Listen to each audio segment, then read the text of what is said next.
Welcome all of you to our inaugural episode, if you will, of our Faculty Spotlight series. This is a great way for us at UCLA Anderson to showcase the wonderful faculty that we have within the program. And we could think of no one better to start off with than with Professor Sanford DeVoe. Professor DeVoe is a professor in management and organizations and will be very critical to you as you all enter the program because he is also heading up the Leadership Foundations Week that happens in August. So I want to leave as much time for Professor DeVoe as possible, so I will hand it off to him, but thank you all and welcome. Thanks so much, Sarika. We're all trying to learn what were the positives from the pandemic and Zoom classes. There weren't too many, but one of them was just realizing how we can reach out to folks at this stage of the admissions process to kind of show what we're about and the things that we're doing.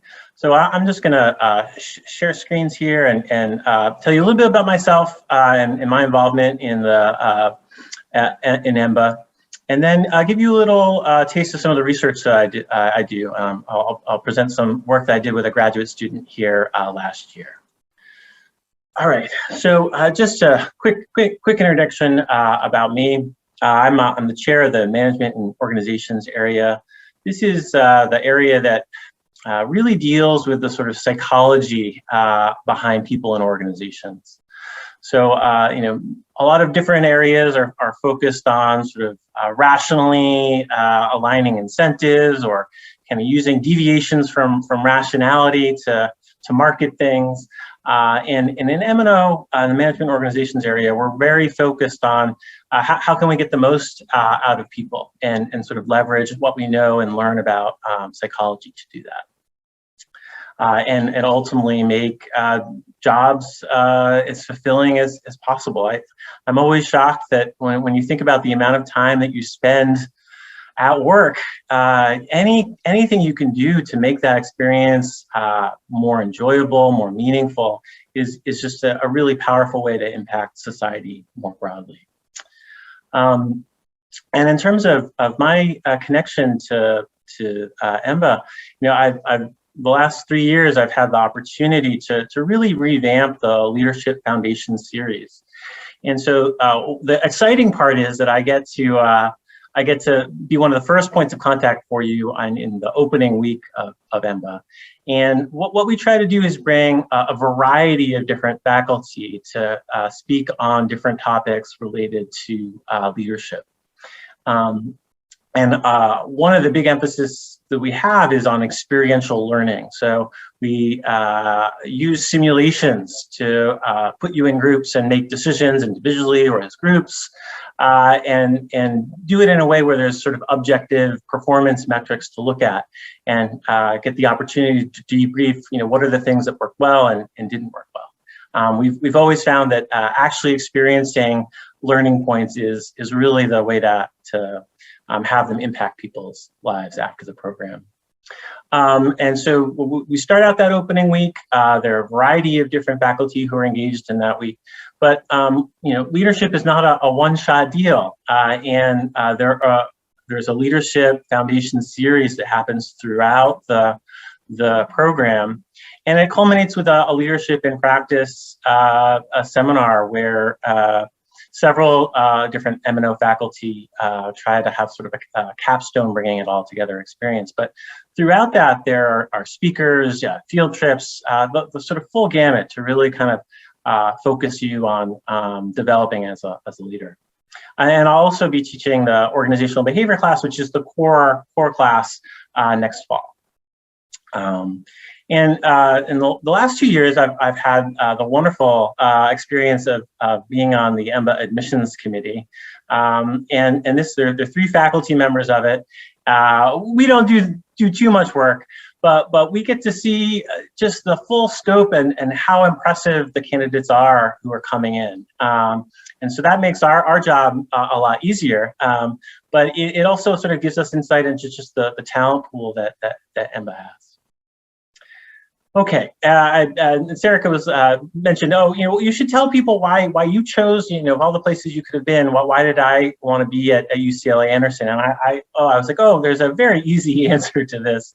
The last decade, I would say some of the most incredible behavioral scientists have really come to UCLA Anderson, and it's just been a real privilege to be a member of that type of community. Just incredibly cutting edge research.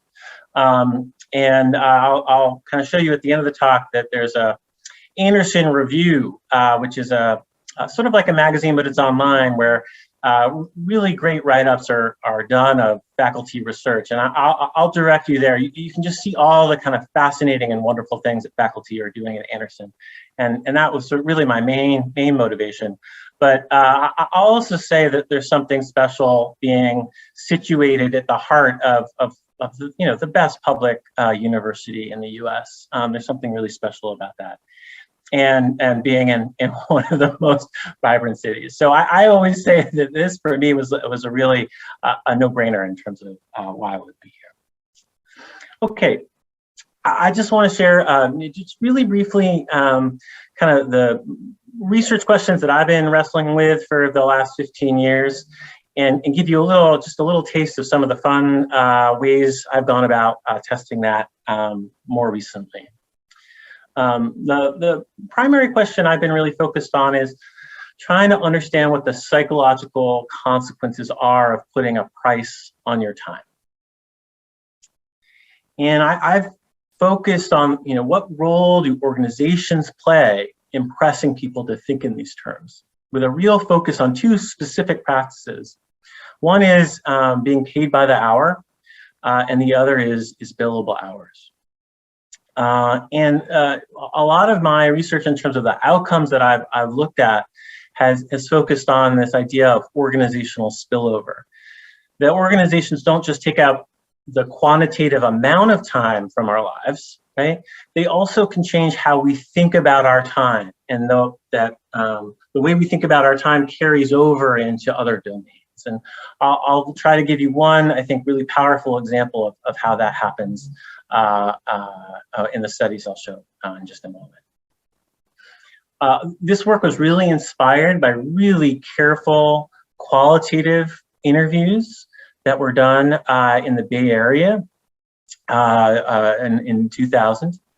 And I'll just give you a couple of quotes, because these are really the things that inspired me and really kind of showcased why I really wanted to tackle these questions in a more empirical, quantitative approach. So these were IT professionals. They were fairly highly paid. They had to bill their time, and they were paid by the hour. And here are just a couple of quotes that I'll share with you from that paper. Unlike salaried employees, contractors could put a precise value on every hour of the day, their hourly wage. Contractors developed an accountant's appreciation for the microeconomics of time. And this is a quote from a software engineer. The funny thing about contracting, you develop this mentality. I was one of those guys that said, I take a day off, I'm losing $800. So see that notion of loss, but also being able to put a really specific value on that time. And then finally, this was their conclusion. When contractors used an economic metric as the sole measure of time, they often discounted the worth of other activities whose economic value was difficult to calculate. Okay, so what I took that ethnographic work and inspiration to see if I couldn't make predictions about how thinking about your time in terms of money might change the way you choose to use your time, but also the actual experience of that time. So one of the very first findings that I had in my dissertation, and it was looking at time use, nationally representative time use data, that we found that people who were paid by the hour, hourly workers, were 36% less likely to volunteer their time than their non-hourly counterparts. And this held controlling for a whole host of variables that we know that hourly and non-hourly workers differ on. And it also operated at every different level of income that we were able to observe. And so that was a real sort of starting point for me. But the thing that I've been more focused on recently is really trying to document how does thinking about your time in terms of money change the actual experience of time.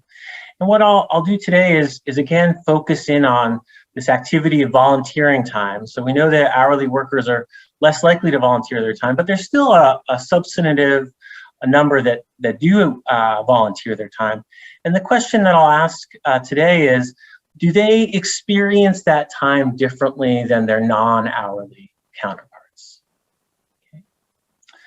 So one of my colleagues in marketing, Cassie McGillner-Holmes, she's actually writing a book on happiness. She's going to be like on the Today Show, I think, in a couple of months, talking about her book. But she's one of the reasons that I really wanted to be at Anderson. And she's shown that spending time helping others is a pretty good bet if you're trying to increase your happiness. And there's lots of sociology work. This was done at Duke University. That shows a positive association between volunteering your time and happiness. But when it comes to just sort of the moment-to-moment happiness, this seems pretty bounded to the time that you're spending volunteering and doesn't necessarily carry over afterwards. But these positive associations seem to operate regardless of the amount of time that people spend volunteering. So I used the American Time Use Survey. They had 3 very large modules where they dug into the time diaries and randomly picked episodes from the previous day and had people report what they were experiencing during those different activities.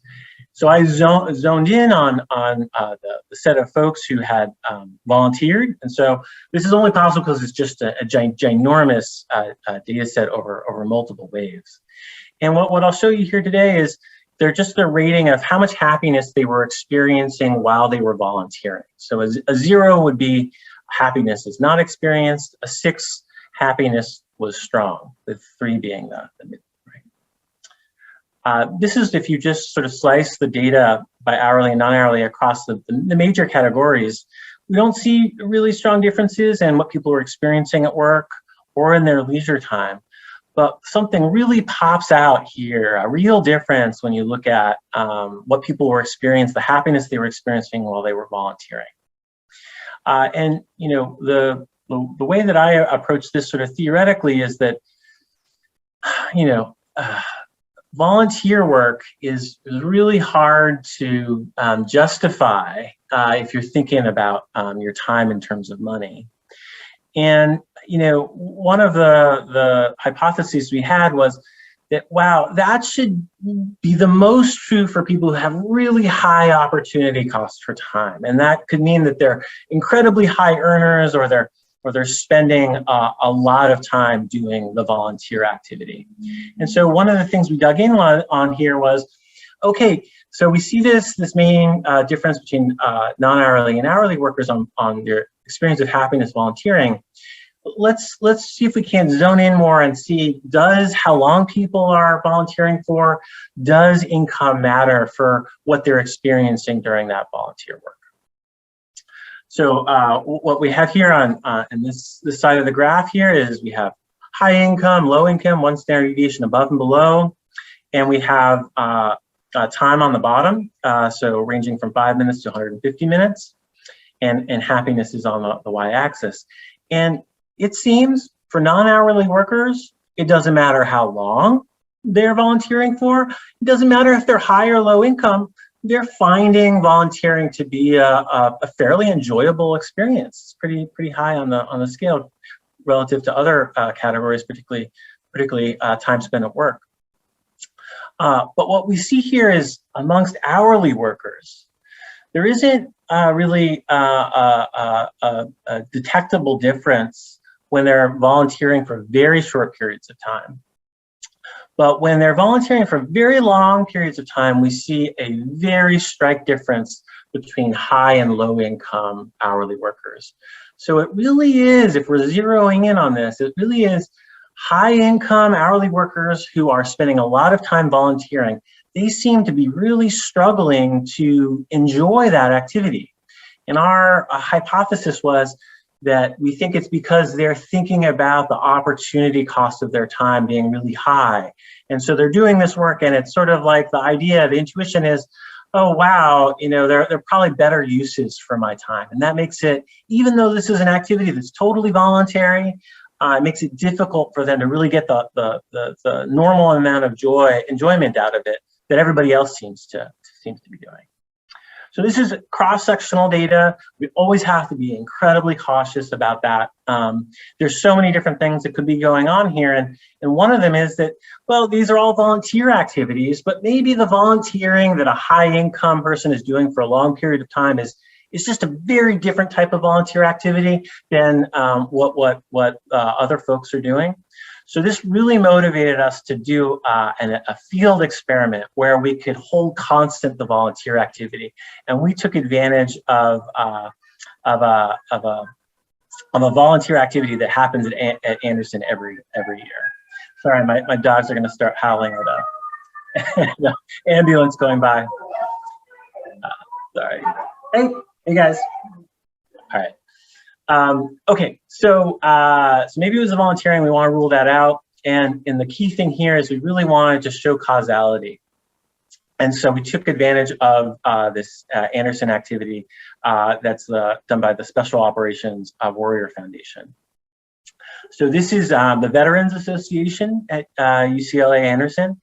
And they invite all students in the Anderson community to show their respect for the fallen by joining a 36-hour memorial relay run. So we partnered with them, and we were going to make a big donation to the foundation, and we had them sign up with an online app the day of the event. And they knew that we would donate a certain amount of money to the foundation if they participated. But they received a text to a survey from that app. And the main thing is we asked them to report their expected earnings after graduation. And you can imagine at Anderson, those earnings expected earnings are very high. And so this really puts us, if we go back to that American Time Use Survey data I showed you, it really puts us in the very high end of the income spectrum, which allows us to make a very kind of simple, straightforward prediction about how our manipulation is going to impact people's experience of doing this relay race. By the way, they don't do all 36 hours themselves. That would be crazy. It's something where you sign up for a little half-hour blocks to do it, and it's passed on to the next person. And the goal is to try and keep it going for 360 hours. What our thing is we randomly assigned people to confirm what their expected annual base salary was going to be after graduation. And so this was a drop-down menu. And that was our control condition. So everybody's sort of thinking about their salary when they're filling this out, and knowing that it's part of the relay. But in our treatment condition, the one where we really want to make the monetary opportunity cost of time really salient for them, and to provide an easy metric for that, we calculated from that same base salary, and we used kind of the typical hours worked in a year for the average worker to provide them an approximate hourly wage rate for their time. So they've kind of just signed up for a half an hour run, and then they're provided with, hey, this is the approximate monetary value of your time by providing them with their approximate hourly wage rate. Okay, and then after the race was done, we had them simply just respond to 2 quick questions on a 1 to 7 scale. How happy were you during the run, and how much did you enjoy the run? That was our ways of trying to tap what we had in the American Time Use Survey. And what you see here is that the people who did the run they were made aware of their hourly wage rate. They rated their experience of the run as less enjoyable than those in the control group, right? So there are all sorts of ways that people might differ, but random assignment ensures people were randomly assigned to one condition or the other. So that allows us to have a lot more confidence in interpreting this mean difference as being attributable to making that hourly wage rate salient, and we're sort of reminding them of the opportunity cost of their time. Okay, so just as a quick conclusion here, the focus on the economic value of time is something that can get in the way of enjoying activities that would otherwise be meaningful and enjoyable. And that's true specifically, or more powerfully, when the opportunity costs of your time are really, really high. This sort of narrow view of time not only affects how you choose to spend time, but also how you experience it. And given that given this, it may be more rational for people who are thinking about their time in terms of money to write checks to charity rather than to volunteer their time for charity. And one thing I've been working on recently is thinking about, okay, is there a way to facilitate the experience of volunteering for these people who are thinking about their time in terms of money? And one inspiration has come from the sort of calorie menus. There's this big movement to provide calories for everything you'd order at a restaurant.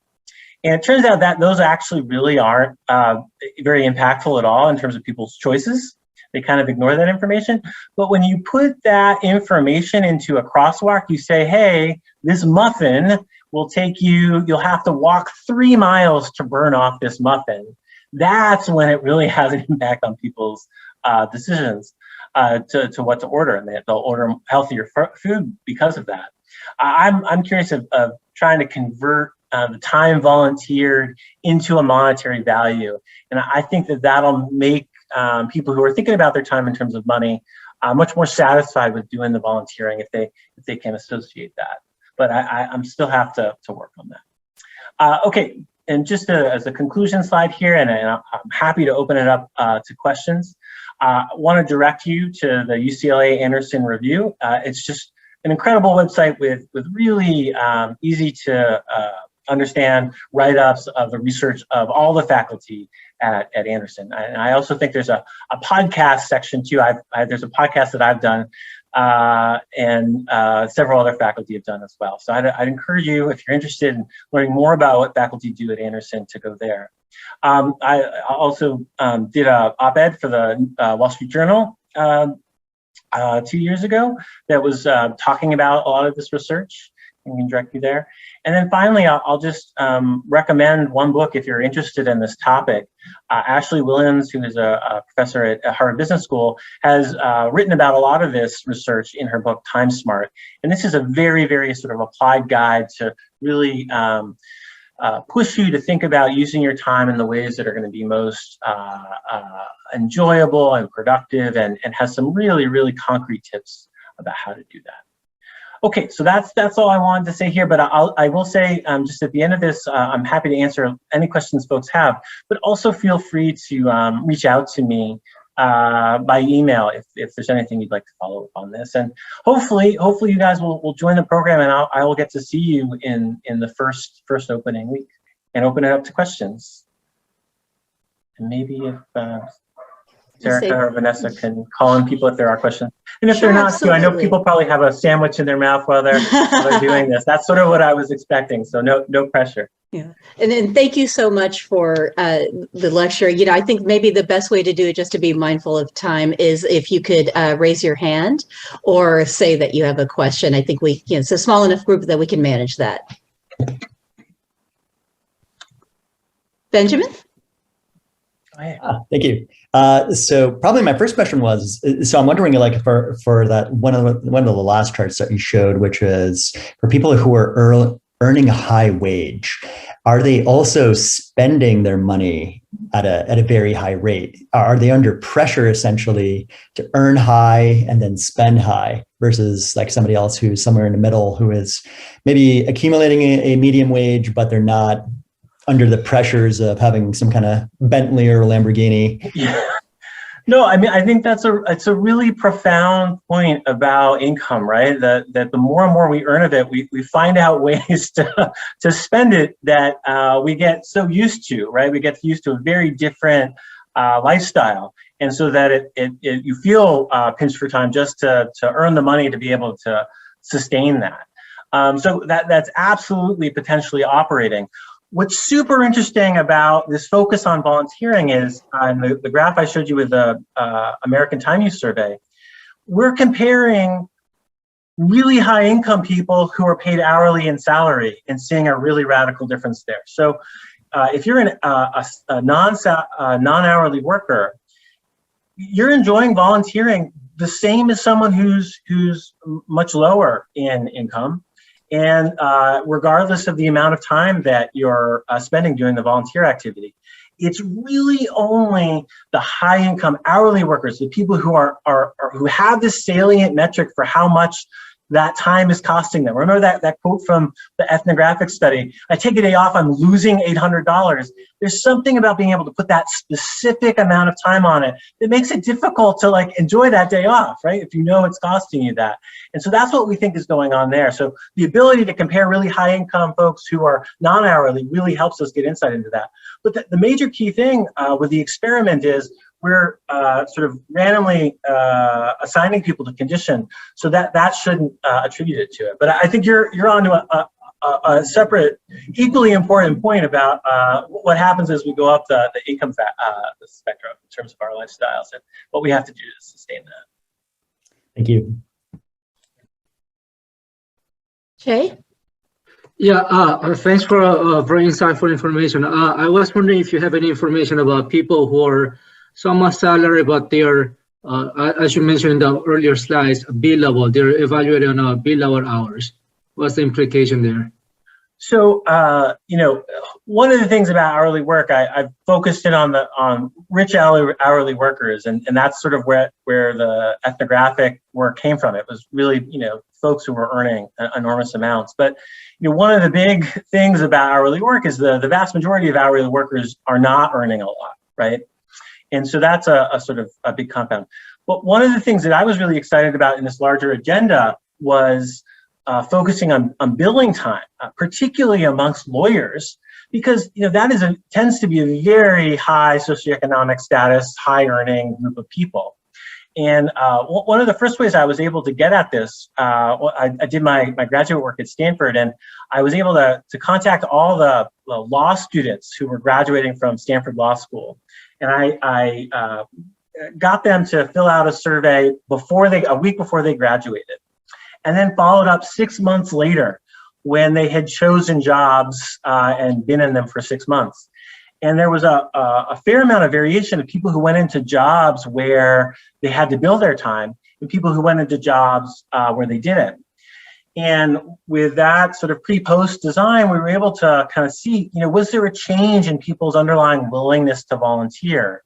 And so controlling for the number of hours that they work and their earnings, we saw that people who went into those jobs where they had to bill their time were much less willing to volunteer their time than people who had selected in jobs where they didn't bill their time. So that was, one kind of really insight. Well, we're seeing something really similar here with just the practice of having to fill out a timesheet. One other really cool thing that came out of that study, we had a way of kind of measuring their opportunity costs. And it was sort of like, hey, think about how long it would take you to paint a room in your house, and how much would you pay someone else to do that for you?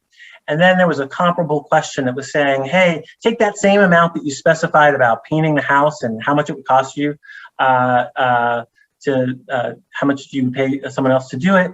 And ask them, okay, what about with a charity? Would you prefer to volunteer a certain number of hours or to just don't write a check for that same amount of time? So sort of pairing it with the painting the room in your house. And we saw that the lawyers who bill their time saw the painting question and the volunteer question as the same question.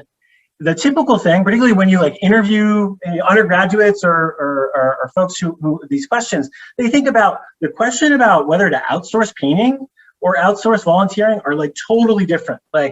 volunteering is like this good thing that gives me lots of meaning. Like I'm much more sort of likely to do the actual volunteer work. Whereas painting, like who really enjoys painting? Like that's something I'll easily outsource if I can afford it. But what was so interesting was that the lawyers who billed their time saw these two questions as the same question. So if they said, yeah, I'd outsource the painting, they also say, hey, I would outsource the charity. I would write the check rather than volunteer my time. And what I think this study I just showed you makes some sense that that's actually maybe rational from their standpoint, because if they do volunteer that time, the opportunity cost of their time will make it harder for them to get the normal joy people get from those activities. Thank you so much. I know we're right up on time, so I want to definitely thank you, Professor DeVoe, for this really interesting topic, and I hope that everybody is inspired. Definitely, I know I am.